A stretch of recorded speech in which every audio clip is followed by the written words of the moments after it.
Hello my fellow paint monsters, how are you doing today? I'm Aga and this is Hungry for Paint, a channel about handmade watercolors. Today I'd like to do a color mixing video using watercolors from Honeycolor Paints. If you missed my review of these paints last week, make sure to check my previous video. This time I'll be making a rather basic color mixing chart, and I want to do an inking test to see how these work together with pens. I'll be using my Sakura Pigma Micron pen. In my mixing chart I'm going to be using Sea Dream, which is a turquoise that corresponds to a cooler primary blue. I'll be using Blue Sapphire, that's an ultramarine, and that's a warm primary blue. I'll be using Poppy Pink, which is pretty close to magenta, a primary red. There's going to be Rusty Red, which is a brownish toned down red iron oxide. That's hopefully going to allow me to make some nice greys. And as my yellow I'm using Peanut Butter, which is a bit dark, a little bit on the brown side, and I expect that it's going to create some nice muted greens. Here you can see that Sea Dream creates a bit of a bluish texture, which is typical of cobalt blues. You can see a slight color separation, especially in the green mixes with Peanut Butter, but you can also see it in the mixes with Poppy Pink and Rusty Red. Blue Sapphire and Sea Dream together create some very nice sky blues, somewhat reminiscent of cerulean blue. Poppy Pink gives us nice purples, violets and oranges. It is a very good mixing color. And Rusty Red together with Sea Dream makes some pretty nice greys. And I really like the violet color that's the result of mixing Rusty Red and Blue Sapphire together.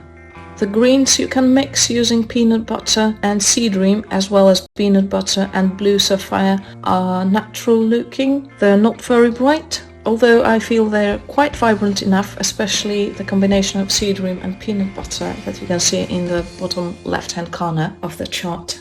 I like to check out some more green possibilities, mixing Sea Dream and Peanut Butter and Blue Sapphire and Peanut Butter, trying out different ratios.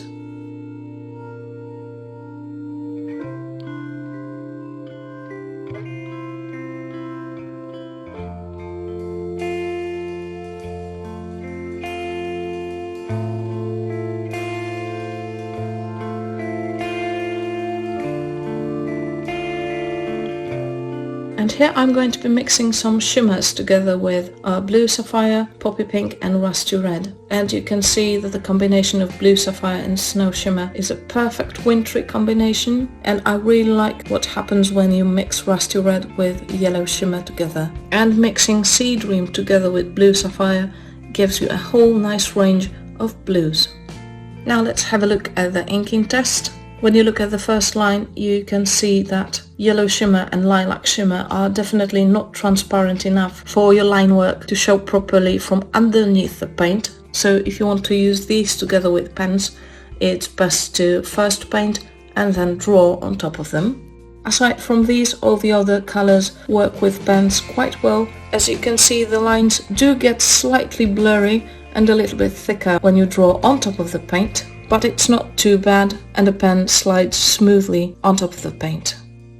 So that's it. That's all I've got for you today. I hope this video is going to help you make up your mind about Honeycolor paints and whether you're interested in getting them or not. As I said in my review last week, these are good quality, they're easy to work with, they flow well and they're well pigmented. They re-wet very easily, so if you're tempted to get them, I think that's a pretty good idea. And they're quite affordable as well. Alright, I'll see you next week. For a preview of what's to come next week, visit Hungry for Paint on Wednesday. You're going to have a chance to guess who our next maker is going to be. If you liked this video, press the like button, feel free to leave a comment down below, subscribe to my channel so you don't miss my future videos, and you can always support Hungry for Paint on Ko-fi. Thanks for watching, and I hope to see you next week. Bye bye!